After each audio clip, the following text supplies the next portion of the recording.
Electron microscope. An electron microscope is a microscope that uses a beam of accelerated electrons as a source of illumination. As the wavelength of an electron can be up to 100,000 times shorter than that of visible light photons, electron microscopes have a higher resolving power than light microscopes and can reveal the structure of smaller objects. A scanning transmission electron microscope has achieved better than 50 pm resolution in annular dark-field imaging mode and magnifications of up to about 10,000,000 times, whereas most light microscopes are limited by diffraction to about 200 nanometers resolution and useful magnifications below 2000 times. Electron microscopes use shaped magnetic fields to form electron optical lens systems that are analogous to the glass lenses of an optical light microscope. Electron microscopes are used to investigate the ultrastructure of a wide range of biological and inorganic specimens, including microorganisms, cells, large molecules, biopsy samples, metals, and crystals. Industrially, electron microscopes are often used for quality control and failure analysis. Modern electron microscopes produce electron micrographs using specialized digital cameras and frame grabbers to capture the images. History.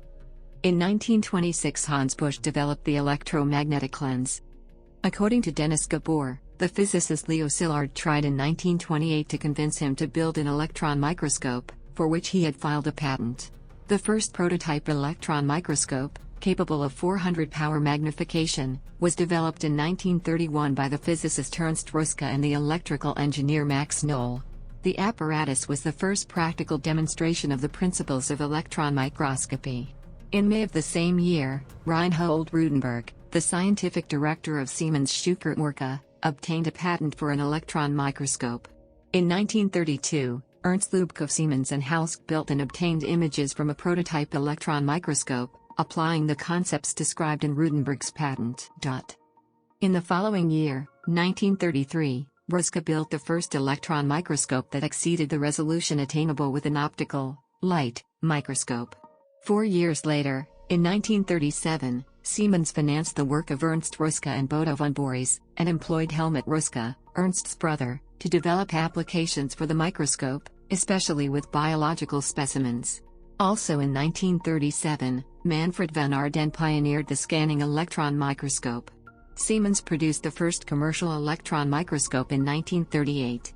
The first North American electron microscope was constructed in 1938, at the University of Toronto, by Eli Franklin Burton and students Cecil Hall, James Hillier, and Albert Priebus. Siemens produced a transmission electron microscope, TEM, in 1939. Although current transmission electron microscopes are capable of 2 million power magnification, as scientific instruments, they remain based upon Ruska's prototype. Types. Transmission electron microscope, TEM. The original form of the electron microscope, the transmission electron microscope, TEM, uses a high-voltage electron beam to illuminate the specimen and create an image. The electron beam is produced by an electron gun, commonly fitted with a tungsten filament cathode as the electron source. The electron beam is accelerated by an anode, typically at plus 100 keV, 40 to 400 keV, with respect to the cathode, focused by electrostatic and electromagnetic lenses, and transmitted through the specimen that is in part transparent to electrons and in part scatters them out of the beam. When it emerges from the specimen, the electron beam carries information about the structure of the specimen that is magnified by the objective lens system of the microscope. The spatial variation in this information, the image, may be viewed by projecting the magnified electron image onto a fluorescent viewing screen coated with a phosphor or scintillator material such as zinc sulfide. Alternatively, the image can be photographically recorded by exposing a photographic film or plate directly to the electron beam, or a high-resolution phosphor may be coupled by means of a lens optical system or a fiber optic light guide to the sensor of a digital camera. The image detected by the digital camera may be displayed on a monitor or computer. The resolution of TEMs is limited primarily by spherical aberration, but a new generation of hardware correctors can reduce spherical aberration to increase the resolution in high-resolution transmission electron microscopy, RTEM, to below 0.5 angstrom, 50 picometers, enabling magnifications above 50 million times. The ability of RTEM to determine the positions of atoms within materials is useful for nanotechnologies research and development. Transmission electron microscopes are often used in electron diffraction mode. The advantages of electron diffraction over X-ray crystallography are that the specimen need not be a single crystal or even a polycrystalline powder, and also that the Fourier transform reconstruction of the object's magnified structure occurs physically and thus avoids the need for solving the phase problem faced by the X-ray crystallographers after obtaining their X-ray diffraction patterns. One major disadvantage of the transmission electron microscope is the need for extremely thin sections of the specimens, typically about 100 nanometers. Creating these thin sections for biological and materials specimens is technically very challenging. Semiconductor thin sections can be made using a focused ion beam. Biological tissue specimens are chemically fixed, dehydrated and embedded in a polymer resin to stabilize them sufficiently to allow ultra-thin sectioning. Sections of biological specimens, organic polymers, and similar materials may require staining with heavy atom labels in order to achieve the required image contrast. Serial section electron microscopy, SEM. One application of TEM is serial section electron microscopy, SEM, for example in analyzing the connectivity in volumetric samples of brain tissue by imaging many thin sections in sequence. Scanning electron microscope, SEM. The SEM produces images by probing the specimen with a focused electron beam that is scanned across a rectangular area of the specimen, raster scanning. When the electron beam interacts with the specimen, it loses energy by a variety of mechanisms. The lost energy is converted into alternative forms such as heat, emission of low-energy secondary electrons and high-energy backscattered electrons, light emission, cathodoluminescence, or X-ray emission, all of which provide signals carrying information about the properties of the specimen's surface, such as its topography and composition.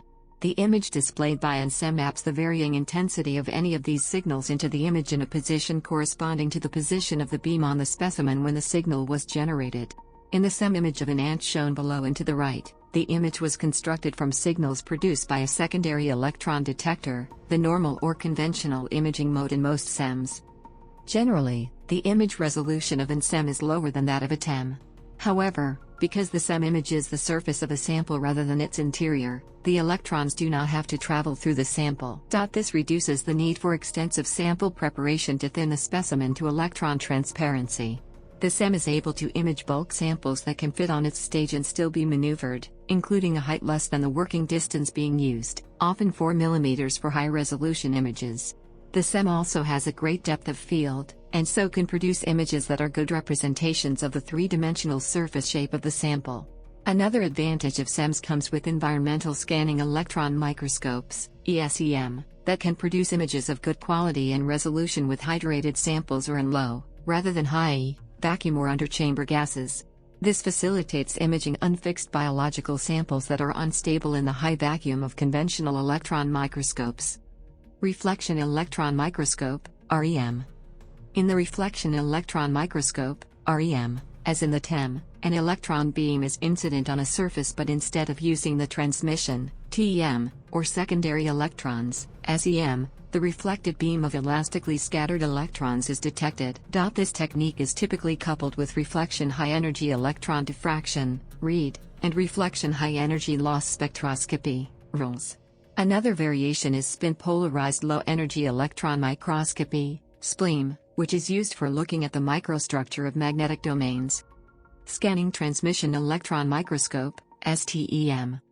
The STEM rasters a focused incident probe across a specimen that, as with the TEM, has been thinned to facilitate detection of electrons scattered through the specimen.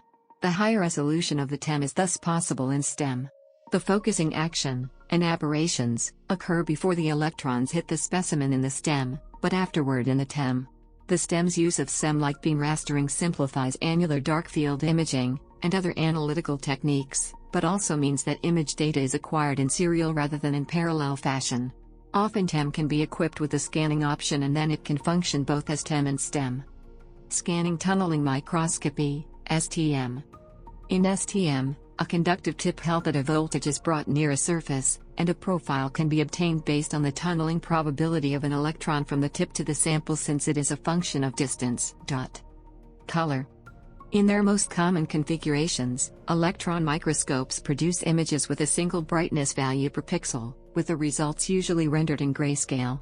However, Often these images are then colorized through the use of feature detection software, or simply by hand editing using a graphics editor. This may be done to clarify structure or for aesthetic effect and generally does not add new information about the specimen. In some configurations, information about several specimen properties is gathered per pixel, usually by the use of multiple detectors. In SEM, the attributes of topography and material contrast can be obtained by a pair of backscattered electron detectors, and such attributes can be superimposed in a single color image by assigning a different primary color to each attribute. Similarly, a combination of backscattered and secondary electron signals can be assigned to different colors and superimposed on a single color micrograph displaying simultaneously the properties of the specimen. Some types of detectors used in SEM have analytical capabilities, and can provide several items of data at each pixel.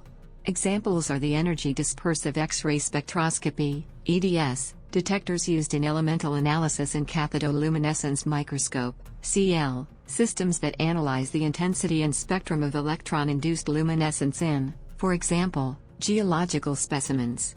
In SEM systems using these detectors, it is common to color-code the signals and superimpose them in a single color image, so that differences in the distribution of the various components of the specimen can be seen clearly and compared.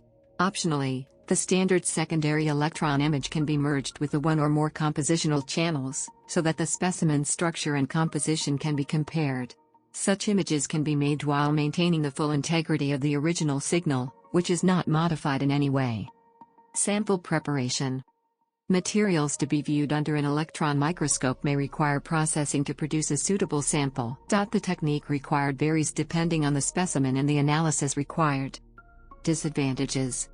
Electron microscopes are expensive to build and maintain, but the capital and running costs of confocal light microscope systems now overlaps with those of basic electron microscopes. Microscopes designed to achieve high resolutions must be housed in stable buildings, sometimes underground, with special services such as magnetic field cancelling systems. The samples largely have to be viewed in vacuum, as the molecules that make up air would scatter the electrons. An exception is liquid phase electron microscopy using either a closed liquid cell or an environmental chamber, for example, in the environmental scanning electron microscope, which allows hydrated samples to be viewed in a low pressure, up to 20 torr or 2.7 kilopascals, wet environment. Various techniques for in situ electron microscopy of gaseous samples have been developed as well. Scanning electron microscopes operating in conventional high vacuum mode usually image conductive specimens, therefore non-conductive materials require conductive coating, gold/palladium alloy, carbon, osmium, etc. The low-voltage mode of modern microscopes makes possible the observation of non-conductive specimens without coating. Non-conductive materials can be imaged also by a variable pressure, or environmental, scanning electron microscope. Small, stable specimens such as carbon nanotubes, diatom frustules and small mineral crystals, asbestos fibers, for example, require no special treatment before being examined in the electron microscope. Samples of hydrated materials, including almost all biological specimens, have to be prepared in various ways to stabilize them, reduce their thickness, ultrathin sectioning, and increase their electron optical contrast, staining. These processes may result in artifacts, but these can usually be identified by comparing the results obtained by using radically different specimen preparation methods. Since the 1980s, analysis of cryofixed, vitrified specimens has also become increasingly used by scientists, further confirming the validity of this technique. Applications. Validity of this technique. Applications. Validity of this technique.